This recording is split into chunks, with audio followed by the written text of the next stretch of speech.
one common misconception is this entire narrative of the nice guy finishing last.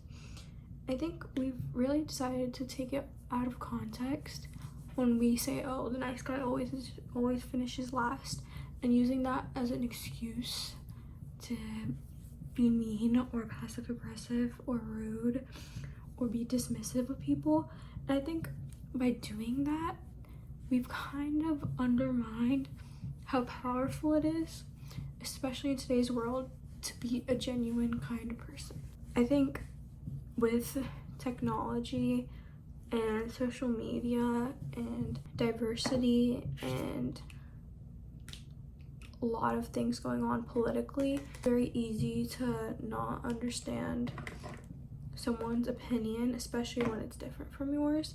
Not only not understand it, but kind of not be able to have respect for it, even though it's not the same as yours, which I think is very sad, because we live in a world where we're all so different. We all come from different backgrounds, so of course we're gonna have varying opinions about certain topics, and by being dismissive of that, I think we're creating an atmosphere that is very hard to navigate. But yeah, back on topic to the nice guy finishing last thing. I feel like we've kind of used that as an excuse for behaviors and our actions, and I think a lot of times these rude behaviors and actions that we have that we're trying to excuse by saying the nice guy always finishes last, they're not our true selves and the way we want to represent ourselves, but they're more so out of anger or fear or anxiety, and it's kind of like a coping mechanism to deal with that anger and fear and anxiety by projecting it onto everyone else. And I think it's become a really toxic thing, because I'm seeing it more and more, and it's also being portrayed in TV and media as these mean characters, that they're the most powerful and all that stuff. It's also created this form of content that is promoting toxic masculinity in young males, aka red pill content. I'm sure you've seen it. And those kinds of things are also really harmful. And by doing this, we're completely forgetting about kindness and being nice. And it sounds really elementary and cliche. It's like, oh, everyone should know this, just being nice. But I think it's genuinely a lost art, because we just forget to do it. And then a lot of the times we say we're being nice to someone, and then we know deep down we're not, and we're just lying to ourselves. And so I just wanted to talk about this a little bit, and I just wanted to talk about why the nice guy finishes last narrative is a misinterpretation and a misconception. So the nice guy finishes last thing, it's kind of that we've justified it as that the person who is letting everything slide, who's letting themselves be walked on, is basically the nice guy, right? I think we really have forgotten about how far being nice and being genuinely kind can get us. And by that, I mean, if we think of some of the people that we admire the most, right? And we think about, why do we admire them? Why are we so attracted to their energy? All that stuff. They're probably really genuinely kind people. And sometimes I think we glorify these characters in media and on social media, and even sometimes in real life, these people that are like mean or rude, and we kind of glorify them when that's not really what we should be promoting. And I think it's really sad, because in reality, the people that we love the most are people that are genuinely kind. I think the reason why sometimes horrendous people or rude people or mean people get put into positions of power, and why people admire them, is more out of fear than out of love and out of admiration, which is honestly kind of like a fallacy, because why would you want to be someone that everyone fears you and that's why you're so powerful? Like, one of the most loved presidents in US history would be Abraham Lincoln, a genuinely kind and thought out person, very different from a lot of the other people in his time period.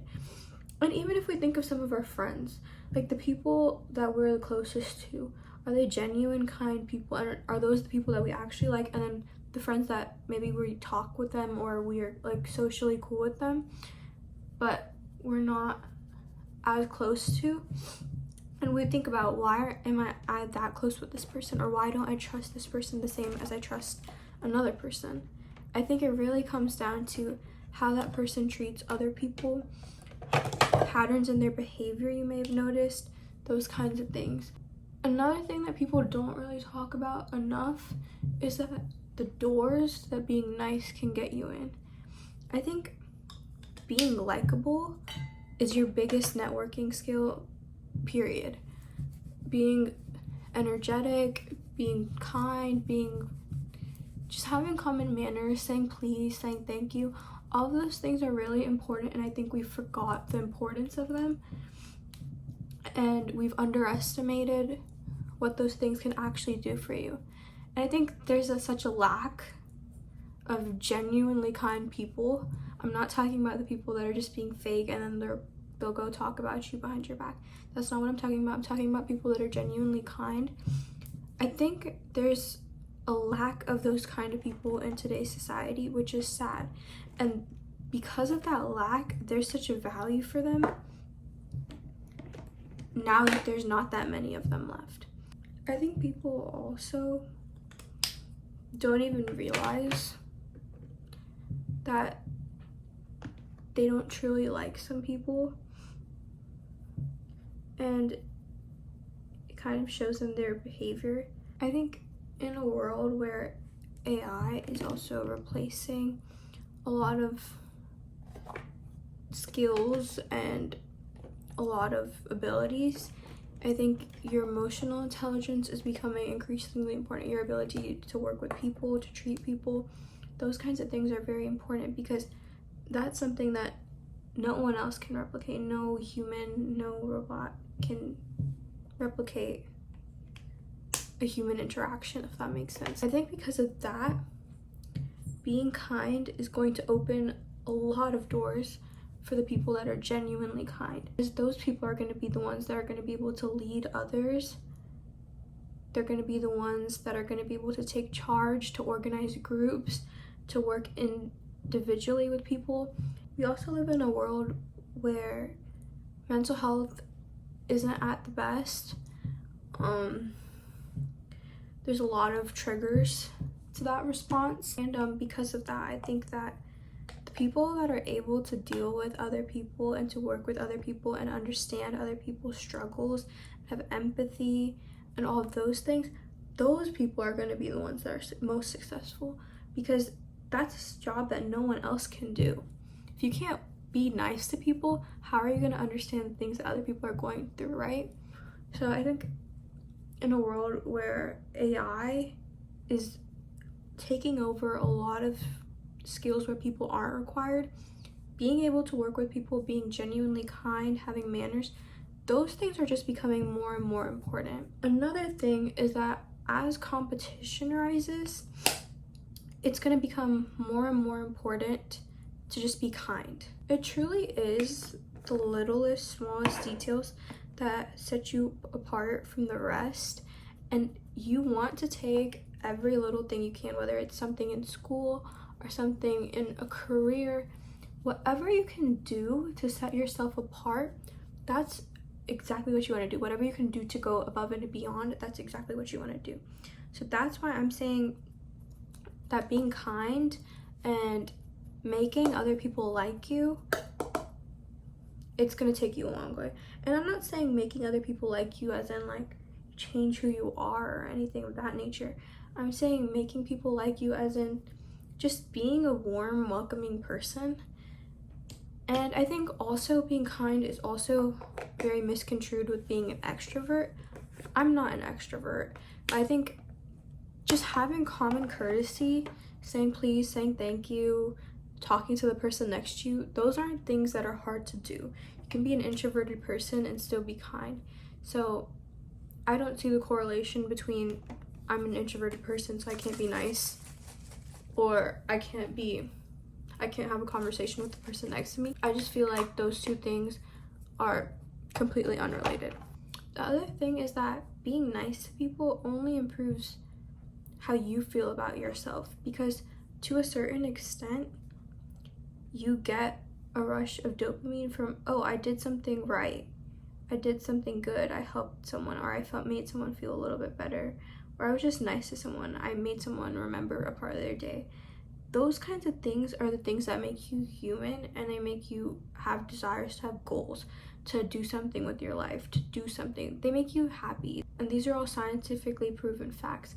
So I think taking a step every single day just to be nice is something that isn't going to harm anyone else, and it's only going to help you. Another thing is that this generation, including myself, has an increasing problem with not having good communication skills, which is honestly not good, especially considering how much we're trying to lean off of using tech all the time, because the people that are going to have the communication skills are going to be the most important, like I said earlier. So I think by being kind to people, it gives you an excuse to go out of your way to talk to people, to get uncomfortable. Because another thing is that if you're not uncomfortable, you're never putting yourself in the position to learn. So you have to get uncomfortable. You have to start doing things. Otherwise, you're just going to stay mediocre. And I know most of us can't afford to do that. I think being kind gives you an opportunity to expand your social skills. It's nothing too crazy. Just being able to say please and thank you keeps that human touch alive, and it just helps you in the long run with your ability to work with people. And I think one of the biggest things is that we remember the times that anyone has shown us an ounce of kindness. So by putting that energy back into the world, it's able to come back to you eventually.